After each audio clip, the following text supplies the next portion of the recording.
السلام عليكم يا جماعة، بسم الله الرحمن الرحيم. أنا حاليا في باريس عند الحلاق اللي أنا بحلق عنده بقالي 3 سنين ونص تقريبا أو 4 سنين. بسم الله ما شاء الله والله العظيم. يعني المية بتاعت إيطاليا مبوظة شعري جامد جدا. جيت هنا دلوقتي ظبط لي شعري رجع زي الأول. طبعا أنا نزلت لكم فيديو عن يوسف الحلاق. يوسف موجود هنا في محطة إيميسا السيخ. طبعا أنا مش هقول إن هو حلاق خبرة وطول عمره في المهنة، ولكن الشعر يتحدث عن نفسه.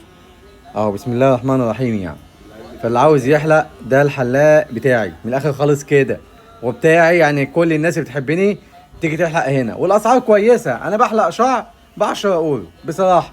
انت تيجي تحلق شعر ودقن واستشوار يظبطك ب 15 يورو، تمام. والراجل فتح المحل ده. فانا اول حاجه عملتها اول ما وصلت باريس جيت حلقت. يعني كل الناس المحترمه تيجي هنا محطه ايميسا السيغ. المحل قدام فندق ابيس اللي هو في الميري اوبر فيليه، قدام الفندق على طول. ده اخونا المصري، الراجل الجدع، الراجل المحترم، نبارك له. وكل الناس اللي بتحبني تيجي عند يوسف وتحلق. واللي عاوز يحجز رقم يوسف دلوقتي قدامكم على الشاشه.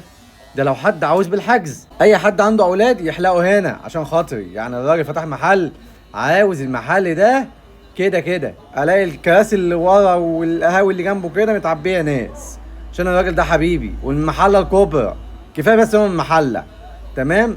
راجل محترم، اخلاق، وانتوا ناس حبايب قلبي. اهو شوفوا والله العظيم. يعني انا يا جماعه ما بحلقش عند اي حد، يا الله العظيم كينج مجاله. بسم الله ما شاء الله، ربنا يبارك فيه. العنوان يا جماعه قدامكم على الشاشه. فاتح كل يوم حتى يوم الاحد لحد الساعه 11 بالليل، صح كده؟ لحد الساعه 11 بالليل ان شاء الله. تيجوا هنا تشرفونا وتنورونا. واي حد يجي ليوسف تقول له حليم بيمسي عليك، لان انا مسافر بكره ان شاء الله. السلام عليكم.